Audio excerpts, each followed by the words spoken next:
Thanks for watching and for hopefully beginning to actually take step 4 of how to use Zoom for a primetime TV presence. In case you missed it, step 4 is about getting your video right as you go for that primetime celebrity TV presence looking good. Nice. It's part of our 5-part series, so if you missed it, it's right there on my YouTube channel at www.youtube.com/rjohnson. However, now it's time to take your next and final step in our 5-part series, Power Step 5, having to do with getting your Power Zoom use right, including session security, and in record time with the right help if you need it. So here we go. Finally, we get to step 5 to get your Power Zoom use right, including session security. So you can get your Power Zoom use right and your recorded Zoom session right in record time with the right help if you need it. Now, if people are approaching you with a virtual event, understand that mastering all of this by yourself can take more time than you might imagine, especially if you're on a crunch time and you need to meet windows of opportunity before they close. You may want to also consider to get some help. That's what I'm here for. And here are a few more helpful tips that you need to really consider. Having more memory in a faster computer. Now, one of the things I didn't add right here is it's a good idea to go do your Zoom session. As soon as you do a Zoom session, you're going to get a free Zoom account that allows you to meet with up to people at 100 other endpoints. And you can meet as long as 40 minutes now. And so that's a great investment to start out with. And it'll record locally. It won't record to the cloud, but I find that everything that I do is recording locally anyway. So there's really not much other than the fact that you need longer time. Sometimes I'll do some all-day stuff, and I just need that thing. So I have a pro account. But also you need to have, looking at your computer, here's a question. Do you have enough memory? Do you need more memory to save your files? And you need to do some house cleaning, because I've learned that your computer will fill up with these big video files. So you need to throw some stuff away. You need to empty your trash can. Also, a faster computer is important. Though Zoom has done a really good job of, in less than optimal computers, to do that. So that's neat. So you can upgrade. You've done your test. Do you need to upgrade to a faster connection, particularly if you're going to be doing, events that have a whole bunch of participants that need more bandwidth, that you might even want to simulcast using some third-party software that can send to several social platforms at once, like Facebook and YouTube Live and Twitch and stuff like that, and Facebook pages and stuff. So do you need to upgrade to a faster connection? You need to shoot in newer HD now. So everybody, the HD means high definition, and it really has to do with the format, which is 16:9. They call it envelope format, kind of like the dimensions of an envelope. So it's 16 units across and 9 units down, depending on whatever size it is. And as opposed to SD, which was standard definition, that came out a long time ago, and that was related to old boob tube CRTs, so 4:3. And if you're shooting that way, then you end up with these black panels. This is like, what the heck is this going on here? So always shoot in HD, and Zoom just does this wonderful job of making a great high resolution HD file that edits and looks good, even uploading to YouTube and all that. So nice. Now, another important consideration, particularly if you're doing live events and lots of stuff is kind of going, say you're doing a Facebook Live thing, or even you're using the webinar feature of this, and you have a chat, you actually have a chat stream.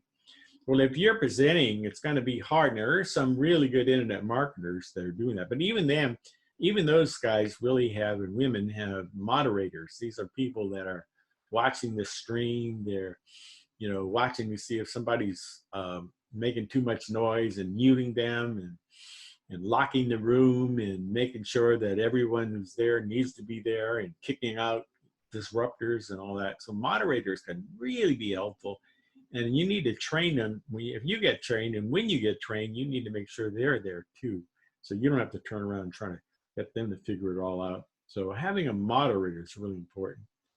Also, you want to do several shakedown cruises, I call them, to get things right and get comfortable before you have a big audience and stuff. You need to try some things out. There are a lot of different nuances of things that you've got to remember.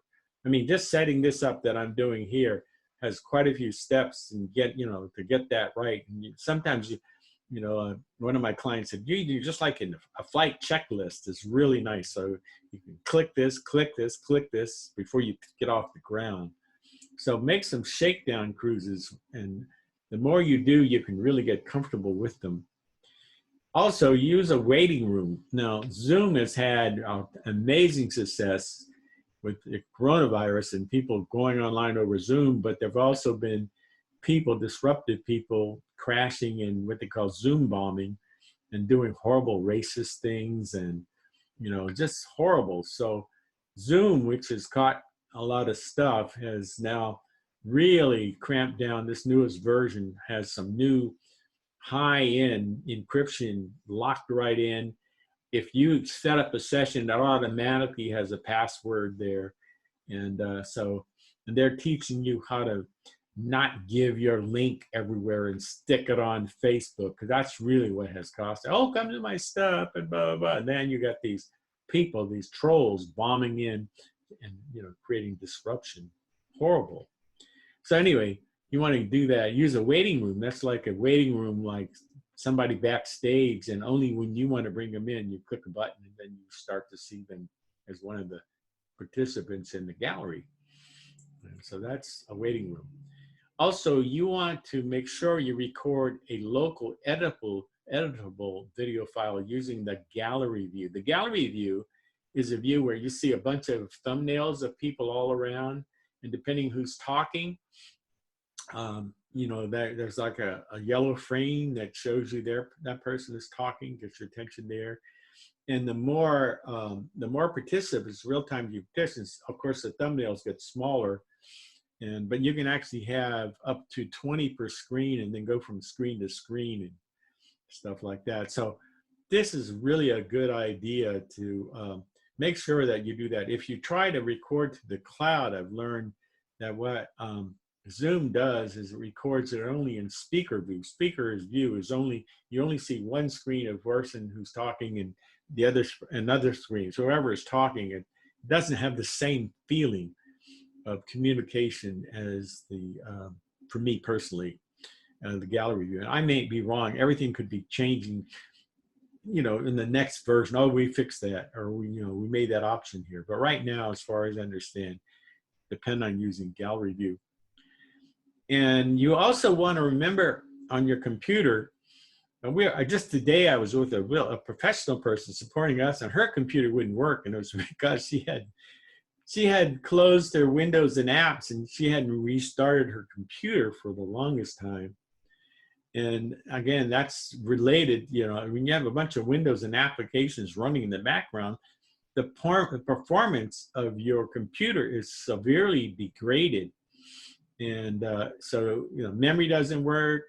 And then a lot of times, here's something that'll happen to me if it hasn't happened to you already. You're working along, you haven't been closing your computer all day. You just close the lid and you're just going to be ready to rock and roll. And then all of a sudden your computer doesn't work at all. And then when you restart your computer, hopefully you're not ready before you're doing your big event. What you learn is there's a huge Windows update that takes your computer over and won't let up until it's finished. So you got to make sure before you're going to do in your session to restart your computer and free up your memory, and make sure if there are any standing updates that they're going to happen. And do this well before, not 2 minutes before your event, or you might just bomb it. And it might look like, say, where's the presenter? Down and out. Okay, it happens. So also remind yourself to record your session. And the more you do, you know, make sure that you've got enough file space. I just made the mistake of not throwing away a lot of my recorded sessions. So I just went the whole thing, and I realized it wouldn't save. It wouldn't, you know, do its rendering because there wasn't any space left. But anyway, you want to record your session and do several takes. And then you just, you know, if you ever know about film, they might do 10 takes to get one scene right. And so the same thing here, you can, you know, do a number of takes. If you stumble or something, you just record and then edit and use the best one and edit that. So that's, do several takes. And finally, on this, more helpful tips: practice, practice, practice, realizing how awesome you already are, but how much better you can be if you master those steps that I had, those 5 steps that I talked about, you're already using. So here's a summary of the things to learn and master to get your PowerZoom use right and produce your recorded Zoom session right in record time with the right help if you need it. So again, I just covered a little bit about, at least talked about, you know, doing critical viewing and critical viewing. You actually need to learn how to do that in more detail than I can provide here. You need to learn how to check your available bandwidth and do a smartphone Wi-Fi workaround if you have to. You need to know how to learn how to get your audio right over Zoom, make that really sync. And you need to know how to get your video right, including all the things, the composition, the background, the lighting, composition. And finally, you need to get your power Zoom use and your recorded session right, including session security, particularly if you're on a crunch time and you're trying to meet, you know, maybe you've been approached to be a presenter and you need to get it all, your act together. Well, doing it alone might not make it. And so one of the things that I've done, and you know, this is part of a course that I'm putting together called Using Zoom to Grow Business. This is the one about being a celebrity presenter. And it's basically going to, in more detail with homework in each module, of how to critically view and critically do by looking at content with homework, how to check available bandwidth and actually doing it, and learning how to get your audio right over Zoom, how to get your video right over Zoom. Really a lot of attention here with some exercises, take action homework, I call it, and really getting the feature-rich the feature-rich Zoom, power Zoom right is really neat. And here's a bonus limited time special offer that I think some of you will really be interested in. The course itself is coming soon, and I'm going to offer specially discounted early bird, limited time only pricing for people to be on my waiting list. You don't have to pay anything. You just let me know that you're interested. And when I'm ready to release the course, you're going to get our special price as a front runner, and you're going to be ahead of everybody else. And this would be kind of like a shakedown cruise itself with, you know, virtual focus. So you can call or text me at 206-920-8067 for more information. And the bonus, if you sign up, and you know, you may be being approached very soon to be a virtual presenter or an exhibitor, you know, in a virtual booth. So how do you do that? So this helps you fast track becoming a powerful virtual presenter and exhibitor in virtual conferences and trade shows. So again, we will critically view how front-running people are doing this already, including even rolling in your quality produced recorded videos. Then we'll teach you how to critically do your own. You'll learn how to do that presenting, exhibiting, and video work. And what you can do and how you can do it depends on the virtual conference and trade show platform that supports it. And I'm actively working with clients right now doing that and moving that forward with like mobile apps and marketplaces and things like that. So you can understand that powerful net new revenue generating big reach, learning rich virtual conferences and trade shows are coming soon. So get ready now. So anyway, that's pretty much it. I'm going to stop my share. So that's it for this step. But there's more, especially if you visit my YouTube channel. And if you like what you see and where I'm going with all this stuff, I invite you to also subscribe to my channel and click on my bell icon to be notified of more good stuff to come. Now, what about this content that I just shared with you? Please weigh in with your thumbs up or your thumbs down, because I care. And what about what's on your mind now that you've just viewed my content? Please make a comment below so I can learn more about how I can best serve you. As we all keep moving forward, not only just surviving, but also thriving. And if you'd like to know more about me, about my background, and about my services, then I invite you to visit and browse my website build at newworldcom.com and possibly even meet with me face-to-face inside my Zoom-powered virtual architecture.